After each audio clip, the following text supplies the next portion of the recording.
Good morning, everyone. Welcome. My name is Menachem Creditor. It's my honor to serve as scholar in residence and rabbi for UJA Federation of New York. We bring you Torah and music, blessing, and community every weekday. We've been doing so since March 18th, 2020. Today it is Thursday, March 26th, 2026. It's good to see all of you, friends. It's been a privilege, truly a privilege, to be present with all of you for all of these years, 6 years plus a bunch of days of finding each other just to say good morning and learn some Torah.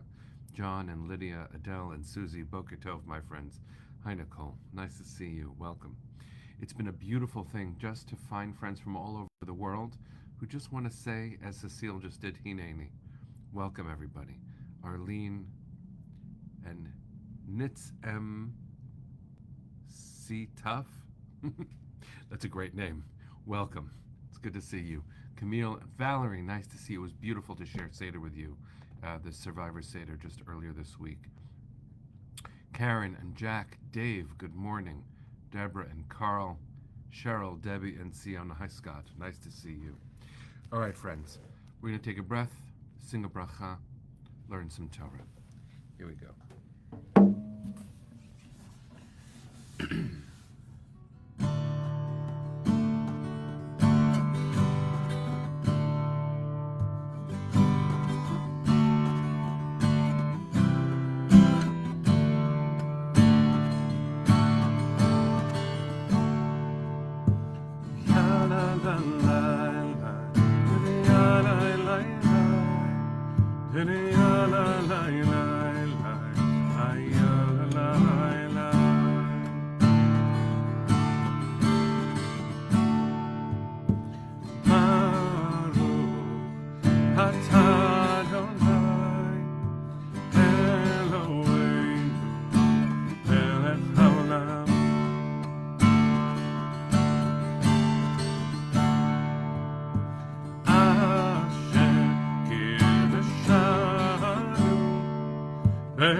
Boker Tov, everyone. Good morning. It's good to see you. Hope that you and yours are safe and well.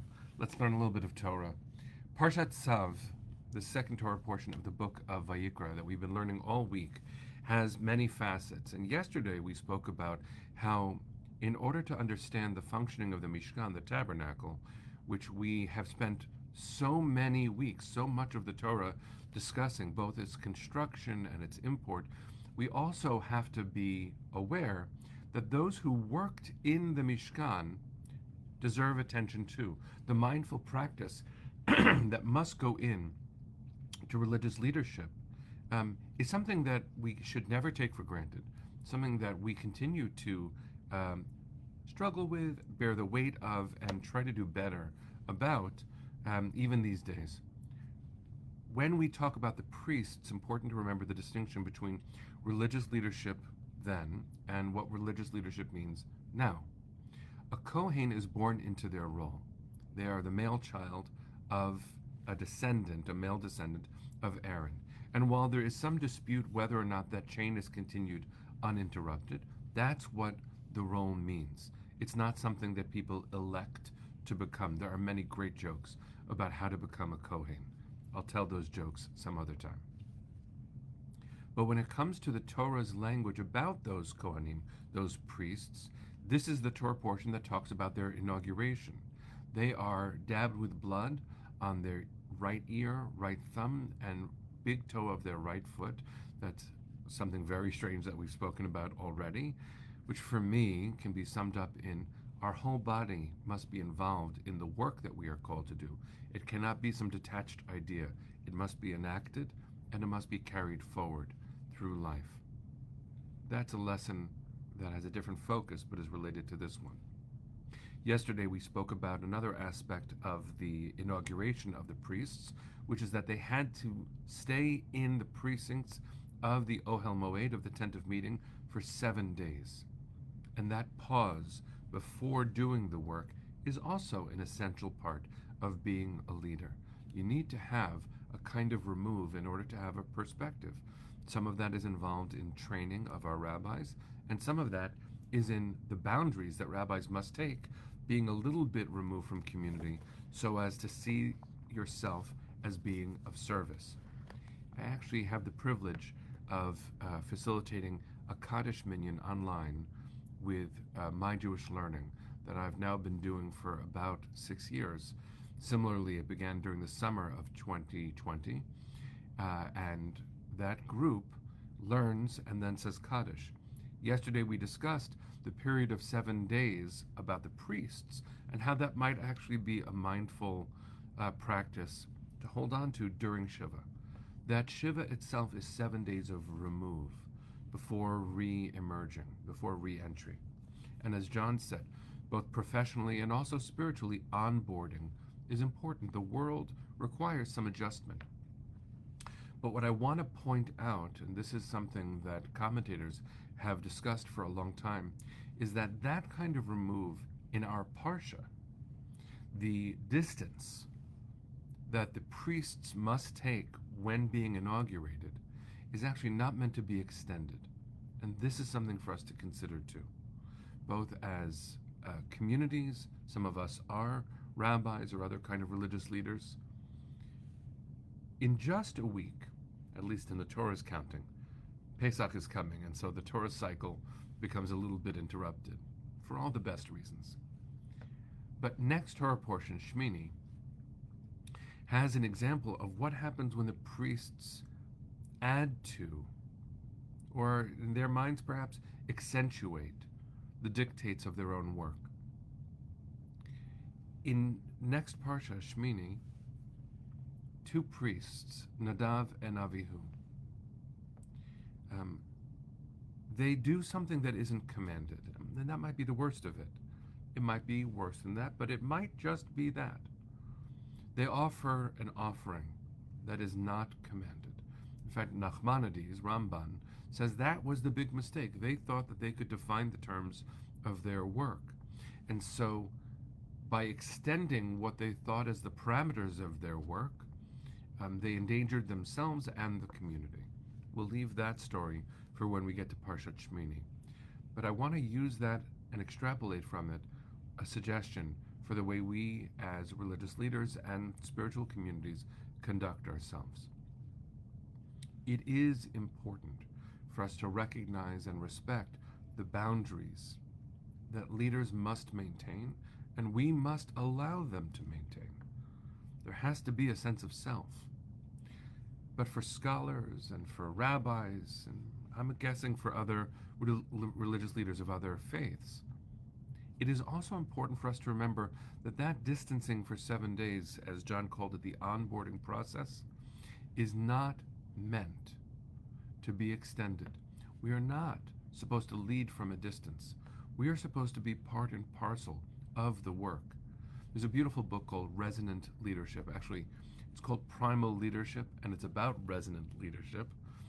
And it suggests, this is by Daniel Goleman and Ann Boyatzkis and one other author, that in order to be a good leader, to exercise what they call primal leadership, a leader should never be speaking at their community. They should be speaking from within their community. And what that means is that we must make sure, as leaders and as communities, that we do not sequester ourselves from each other. One of the most complicated things at the very beginning of our life as a community was that we were relating to each other from such a distance. These screens allowed us to be connected even despite the distance. And it is important for us to understand that now that we have the option to be together, we have to make sure that the work that we do is also collaborative, that we never distance ourselves from community, and our community never distances themselves from our own leaders. I'm touched, Karen, to read this. I'm just going to honor you and therefore my father, as you said. You write that my father did this masterfully when he was your rabbi while you were a teenager. I am touched, and I'm not surprised. This kind of integrated living, where our leaders are not supposed to be separate or different from us. Any one of us, because of the model post-priesthood, could become a rabbi. And that means that any one of us who might be a rabbi is just any one of us.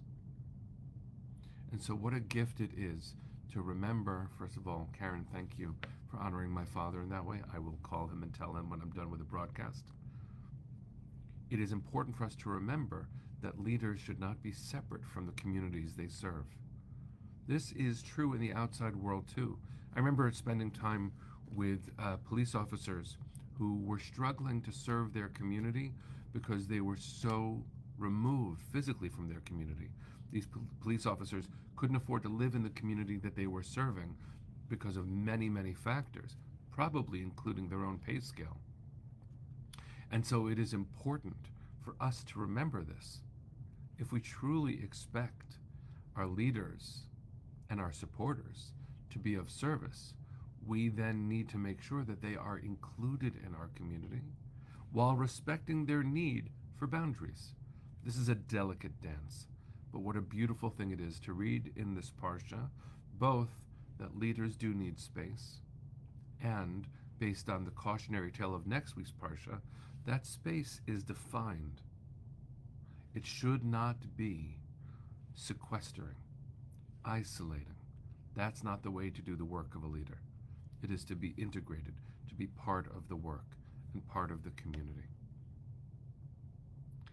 Friends, I want to take a moment just before we sing Hatikva to ask us to send our hearts even more than ever before. Our beloved sisters and brothers in Israel are now in their 21st day of war. And speaking really from the mindset of Am Yisrael, in the framework of our people's heart. Children have not gone to school. They've gone to Zoom school, but we know the limitations of that. For 21 days, parents who are at home have been a combination of entertainment and catering and trying to do something educational. We have a responsibility to remember all of this, to focus all of this, not just in our prayers, but also in our deeds. If you have family or friends in Israel, now is the time to reach out, because they're also trying to prepare for Pesach. Friends in the north of Israel have basically been living in or right next to shelters, and friends in the middle of Israel have been interrupted at least 6 times per night. The sheer exhaustion of this should not be lost on us, as well as the fact that what's causing their sleeplessness are ballistic missiles sent by an enemy. And so it is our job to be part of Am Yisrael and attuned. We don't sing Hatikva as a routine. We sing Hatikva as a felt prayer. So I ask you, think about who you're going to call when we end this broadcast. Call them as soon as we do. Kol hod balevav pnima nefesh Yehudi homia ulefatei mizrach kadima ayin letzion Sophia od lo avda tikvateinu hatikva bat shnot alpayim liot am chofshi be'artzeinu eretz Tzion v'Yerushalayim liot am chofshi be'artzeinu eretz Tzion v'Yerushalayim. Am Yisrael Chai. See you tomorrow, my friends.